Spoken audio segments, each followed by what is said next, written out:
What's good, y'all, man? My name is Macshooter49. I did a hit record for Quavo and Future called Turn Your Click Up. I also have 2 new records on Polo G's album that went number 5 on Billboard. I also have a Latin major song with Jaco featuring DJ Khaled and Young Chimmy. I've worked with Gunna, Young Thug, Nems, Future, Moneyman, G Herbo, Kevin Gates, and many more. Today, I'm going over 10 controversial sample maker questions for ProducerGrind. We're also about to be providing a free PDF down below in the pinned comments in the description. With that being said, let's get straight into the first question, man. First one, are sample makers being exploited by major labels without fair compensation, man? So I've known that there are a few situations where even me, to this day, I still don't get paid for my music, man. I still don't get paid for my records. And the thing is, it varies with different labels and different people. I've had work that I've instantly got my bread and everything was upfront and it was great communication. There were times where I had to keep following up a few times, and then there were just times where I didn't even get paid at all. So with that being said, I feel like it varies with the labels, you know, and with who the artist is. I know sometimes labels will even look at the sample maker and give them like a work for hire. Just have them take the publishing or like no advance or something like that. So I feel like to counter that, just make sure you're represented by someone that is kind of official. There's plenty of people on Instagram. I know there's someone named Adam Freeman. My boy Juco has a lawyer. I think her name is Tiffany. I would just suggest you do a lot of digging because having some sort of representative help you stand out in the email threads and get your bread faster. Is the rise of AI threatening to the livelihood of sample makers, man? It's a great question right here. I feel like it could only be threatening if we let it, meaning that if we use it to literally just create songs and post it, and do it for some sort of financial gain, I feel like you should use AI for fun. I feel like it's just like computers. I'm sure when computers were invented, everyone was like, okay, we're about to end. Or like, I don't know, you know? Like when something new came out that was like game changing, like when cars first came, I bet people was like, okay, nah, this ain't it. So this is just another one of those revolutionary things. And we all knew this was gonna happen, right? The movies predicted it. So I just feel like if you use it for fun and you use it as like a small tool to help you, then I feel like there's no problem. But if you use it to take the soul out of everything and do it for financial gain, which I know a lot of these labels probably are because they don't want to pay people, then it's game over. Overall though, to the industry, the labels may use it for records, for making beats or making samples, but at the end of the day, the listeners are people, the listeners are humans, and the labels move off of the listeners. So if they know that it's AI, then that means something's up and something's sketchy. And people want to have that human feel, bro. People want to listen to other people. They don't want to listen to robots. So no, I don't think it's threatening anything. I think it's just another one of those things that's we're just gonna have to live with. And I don't think it's gonna like take over. I'll give it another 100 years. Are sample makers forced to sacrifice their originality just to compete in a saturated market? 1,000,000%. I even had to talk about this with one of my boys. But I feel like the key to that is to have a mix of your own sound and an industry type of sound. So whatever is hot in the industry, like let's say Southside wants dark synth samples, or you just want he wants samples in general, right? I feel like that you can kind of craft your own sound when it comes to sending to these guys, and they'll probably hop on the wave. Like for example, Des Wright, he does a lot of the synths, right? But he had his own sound, right? That was his own original thing. So I feel like he also mixed it in with the basic stuff, you know? The regular chords. Like he probably could do all this experimental crazy stuff, but he's also sending out for placements. So he has the synths, which he could get really experimental with, but you also have the industry where they're probably not even like ahead on that, you know? Because I feel like a lot of producers are kind of ahead of the labels and the industry, like in terms of like the sound, you know? Like I have beats that I know can go #1 on the Hot 100, like for real. Like I made 2 years ago, you know what I mean? I made Turn Your Click Up in 2022, and now hundreds of millions of streams worldwide. So I feel like, yeah, I feel like you do have to sacrifice some originality, but now that I think about it, nah, you really don't have to sacrifice your originality. You just have to learn how to find a balance and mix it in with what they're asking for and your own sauce. Are the rise of free sample packs damaging the credibility and compensation of sample makers? Well, I'm a free sample pack maker and look where I'm at. No, I don't think so. Me personally, I think it's all about how you see things and what things are for. Like Splice. Splice is for like royalty-free stuff, okay? But it could also be a little small tool that you can add, like a percussion loop or a drum loop, or you can make the whole beat from Splice. I don't think the free samples are hurting anybody. Maybe when people are dropping kits and they're not stating clearly that these phrases or these accents or these loops have royalties on them, that's when things get messed up. You know, on ProducerGrind, Cymatics, and Wavescrate, we all offer royalty-free sounds.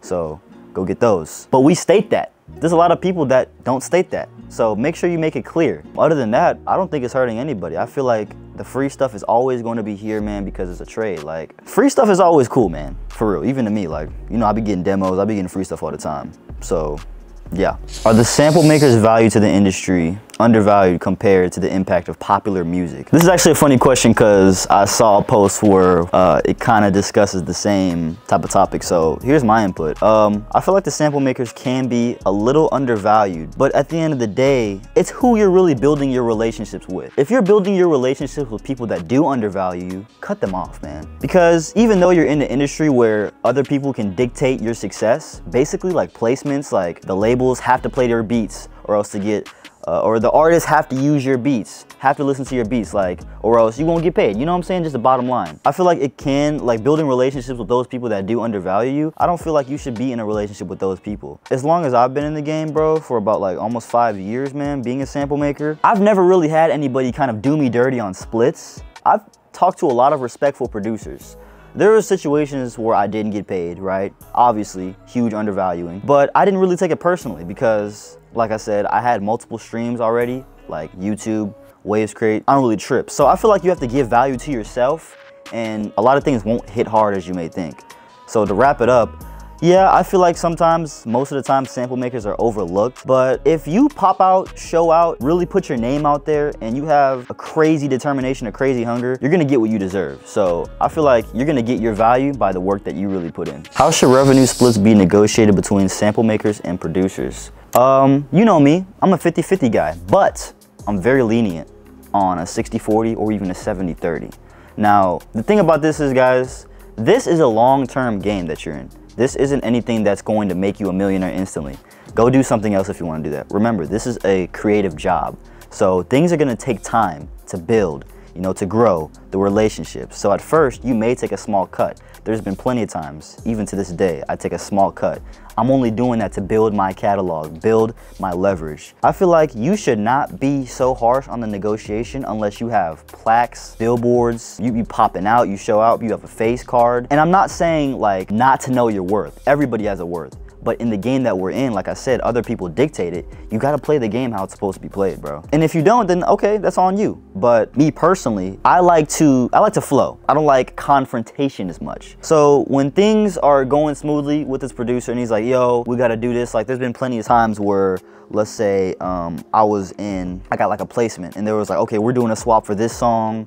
You're not gonna get any bread for this song, but you will get some publishing. I was like, okay. Other people are like, no, hell no. Like, so it's all about personal preference. So there's no like right answer for this. It's about what you want out of yourself. Me personally, I know that most of the time, 90% of the time, I get the right splits and I have great people doing great business with me. But sometimes there's those moments where, okay, bad business, bad negotiations. So you really shouldn't be too pushy unless you have, like, I don't know, Southside level, ATL Jacob level, or you're on like the Benny X Rise where you're breaking out an artist and you have a lot of leverage. This whole game is about leverage. So if you have none, don't push anything or else you're gonna get cut out. If you have some, then that's when you can start making deals. Should producers and sample makers agree on a % before beginning a project, like locking in with each other? I've had some people do this with me, and that's cool. I'm not pushy on the %, guys, and a lot of y'all are gonna get mad at me for that because you're gonna be thinking like, oh, you're not valuing your worth, but look where I am. I value my worth, man. You just gotta understand that it's just like, you can't be so hungry for the instant, the upfront bread, the instant result. It's gonna come like long term. You know, and when you work hard enough and you're making the right decisions, you're working smart, you're gonna get what you deserve. If you want to be like pushy and have this whole mindset about, oh, I need my %, I need this, I need that, like, I don't know, do something else, because there's gonna be different variables and different people that you're gonna be working with, all right? And like I said, once you have leverage, that's when you can start negotiating and having deals. But if you ain't got no leverage, man, you better start taking work, you better start taking opportunities, because there's people out there that You probably got a small opportunity and they have no opportunity. They would probably, I don't know, fight to get the same opportunity that you got. Just for you to throw it away for some extra percent. I'm telling y'all, build relationships, because let's say you take a small 70-30 cut. In the future, they might be like, yo, bro, I appreciate you for working with me.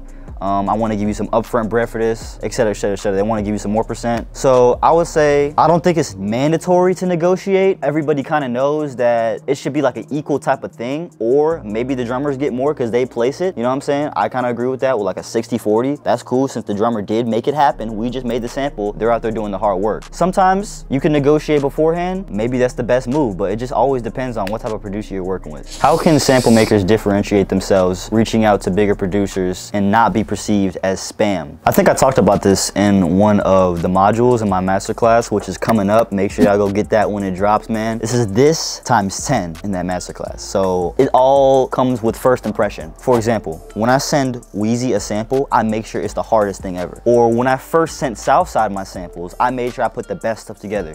First impressions really matter. If you send me something and it's gas packed, bro, I'm like, okay, yeah, you probably got some more of that. But if you send me something and it's not that crazy, to me at least, we'll wait on that. I'm gonna keep my eye on you though if it's a little hard, but I'm like, we'll wait on that. You know, you still have more time. There's a problem with telling people like, yo, you just need some more time to work on this. They get mad, like, oh, what you mean? Like, it's a bunch of that ego. So when you have a nice profile, when you have work, right? When you have stuff that is unique and that shines out and it's not the same, I always say the black screen MP3, you have to get creative nowadays, because to be honest, there are a lot of producers, I don't know how many, probably even millions. Everybody's doing this. What can I do differently to stand out? You know, placements also help, but that's not say all be all. You know, you don't have to have a bunch of placements. I've seen people get placements before they even had any because they had a nice brand. You know what I'm saying? They had nice work to show and they had a creative looking profile. People will want to work with you when you bring value onto yourself. So if you're building a community, you're not asking for no handouts, you're posting videos, you're being consistent, the people are gonna be like, whoa, it's like a magnet. They're gonna be like, oh, he got motion. And it won't seem like you're trying to leech off of them. They go to your profile, you got like 200 followers and it's a profile picture with your girl and you got no posts. They're gonna be like, okay, and you're still saying, let me send you some loops. They're gonna perceive you like you're a leech, bro. But then when they see you with the brand, they're like, okay, you got some hard samples, you got some work.